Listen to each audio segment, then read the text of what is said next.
Once we've connected our Mevo to our controlling device, our next goal, of course, will be to go live. Before we get there, let's look at the screen that just popped up.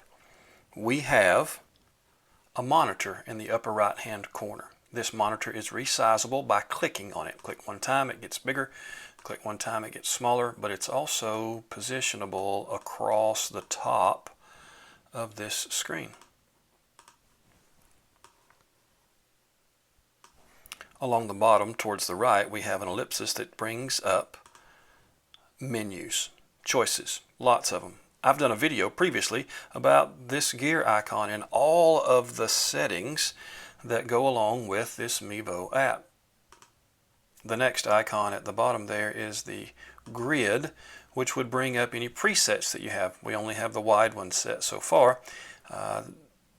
Another previous video would include how to set presets and how to use them whenever you are live streaming. We will link these videos to this one, so if you're just learning, you can go through and find out the different features that the Mevo app has. This icon allows us to do slides and over the shoulders and banners, short banners across the bottom. I notice I didn't say scrolling banners, just a short banner that would allow you to give more information on the screen, but it requires a Vimeo Pro subscription. We'll get to that in just a second, but now let's look at the other obvious item that we have on this screen, and that is the red dot. Red dot is going to give us the ability to go live. Now, what we see on this screen that pops up when we hit that red dot is, of course, the go away screen. It also has a comment toggle. If we go live to Facebook, that you'll be able to see comments pop up as you are live. You have the ability to choose what resolution you're going to stream in, 1080, 720, 480, and 360. If you're on the start, if you have a Mevo Plus, it starts with 4K, 1080, 720, 480, 360. The 4K on the Plus is only available for recording, not for streaming. Then you have a place where you can title your event, and of course the Go Live button, which will become active once you've chosen a destination. The multi-destination here is what we were talking about a moment ago with the Vimeo Pro subscription.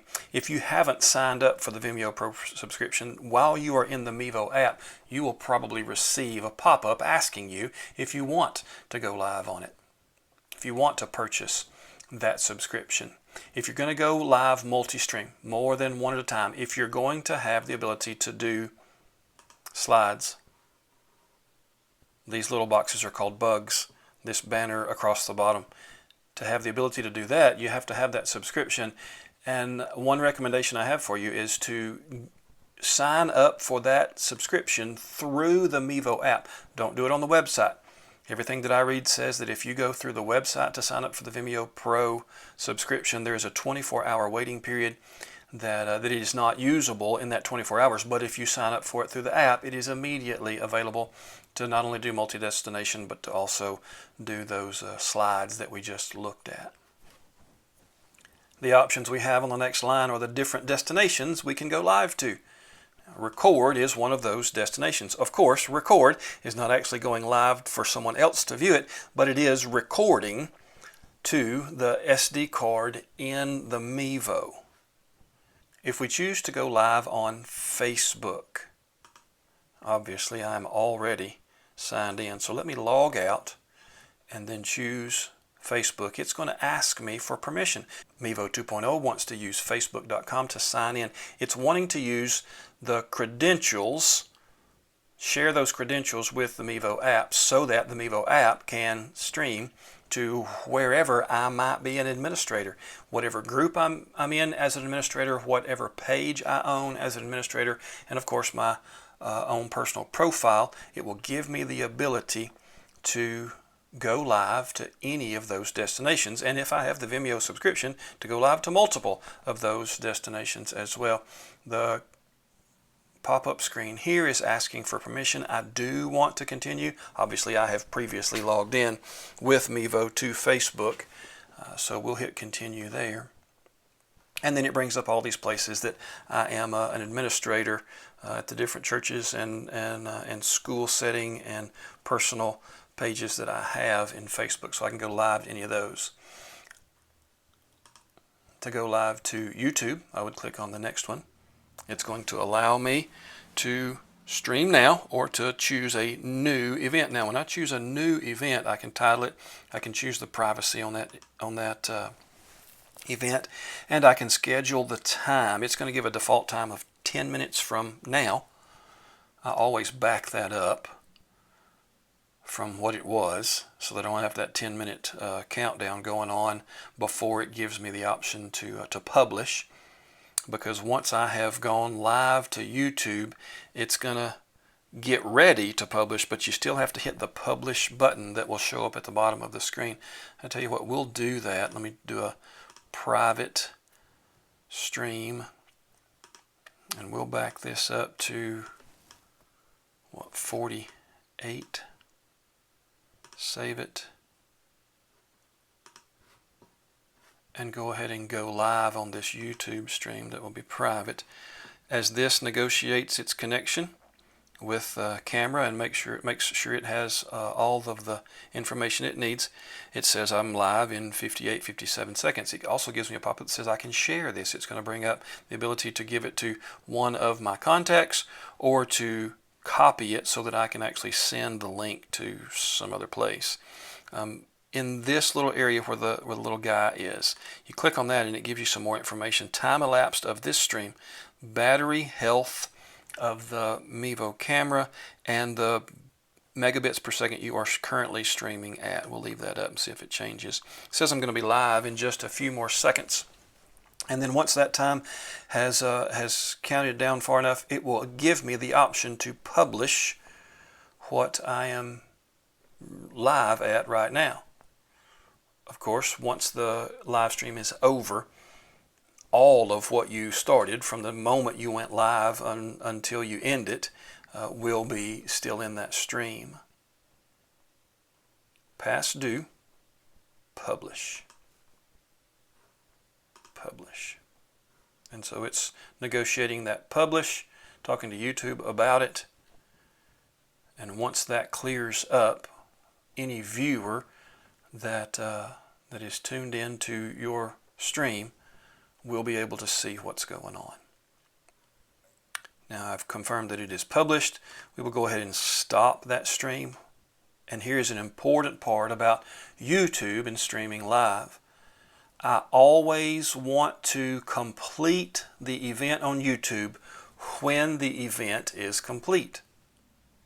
If I don't choose this checkbox, this toggle, it will leave an open-ended stream that you can stream again to later, but if you're looking for that to close just because you stopped streaming through the Mevo app, if you didn't choose this, YouTube treats it as an open-ended stream, and so it will hold that open, and you have to actually go into YouTube Studio to close that on a laptop or on a desktop, or I guess if you can get the desktop version on your iPad, you can do the same thing of the website. But if you're through with the stream, it is always helpful to click that one. I don't save them to the SD card. I don't usually try to keep a backup.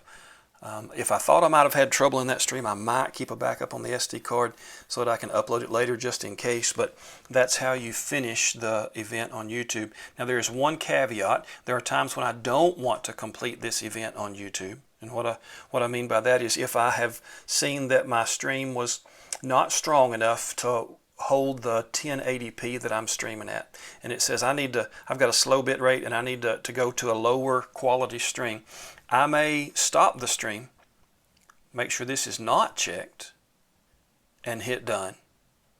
Lower my bit rate from 1080 to 720 or from 720 to 480.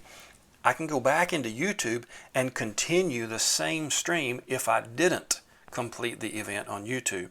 I've had to do that at a couple of sporting events that I've streamed where for some reason my upload speed began to decline, and I began to receive the message that I was having a hard time with the connection, and so I've had to lower from 720 to 480 or from 1080 to 720 and go back in, and it does in fact piece together the video at the end. YouTube will process that as one complete video, even though you had to come out of the video and go back into it at a lower bit rate. We'll tell it to complete for our purposes today. We'll hit done, and then that's finished. We also have the option to go live toward Periscope, which is the Twitter version of live streaming. We have the ability to go live to live stream and to LinkedIn, as well as to Twitch. And we have the ability to go to an RTMP stream to your website, to your Facebook page, to your YouTube as well. You have the ability to RTMP into that as well. And those settings are found within Facebook and within YouTube that then have to be brought into the settings of the destination here. That's for a different day, not in a basics video.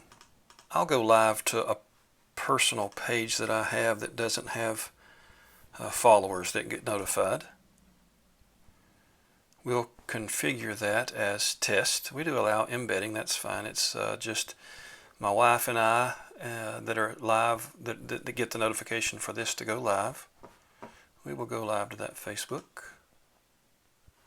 Once again, we get the notification that our stream is live. We can tap here to share. We can copy that. In iPad OS 14, you actually do have the ability to pull up and use slide over in order to send that message out. You can use slide over to do more than just send the message out, though. I mean, you can have your notes pull up there.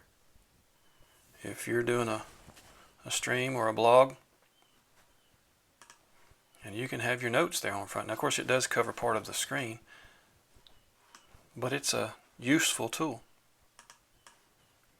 I'll show you one more option of going live. Because I do have the Vimeo Pro subscription and I can go multi-destination, I can choose Facebook.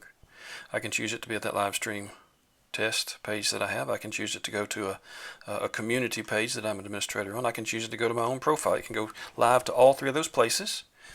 While it's going live to those three, and it does let me know that I'm going live to 3 places there, seeing the Facebook icon, I can also send live to my YouTube channel. Now you see that this YouTube test is still live, so I'm going to let it go there. I'm not actually going to go all 3 of those places because I don't want those 2. But we'll go to the live stream test. We'll go to the live stream test on a private YouTube there. We'll hit it go live again.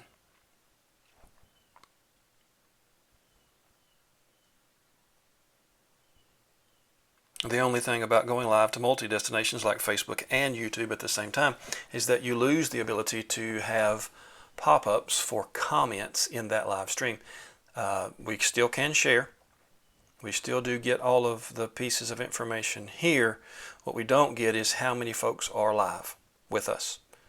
The little person silhouette icon that we had before was how many people are on your stream. We don't have that feedback anymore, and we don't have the ability to see their comments as they come in whenever we're both live on Facebook and YouTube, as you can see by those 2 small icons in the bottom left that we are. So we'll stop that stream one more time. We do want to complete it on YouTube. I am not saving a copy to the SD card. We will hit done.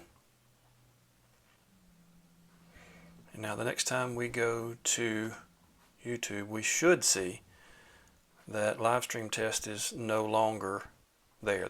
YouTube has now closed it out. The Mevo camera is a powerful tool to take your event live. I will give one more tip. Set your Mevo up as close to the subject as possible. Closer is better. There is a zoom, but the zoom is optical zoom, and it will degrade your picture when you have to zoom out to its maximum capability. If these videos have been helpful to you, would you consider subscribing to this channel? If you're already a subscriber, hit the like button, hit the notification bell so you'll know the next time we produce content for you.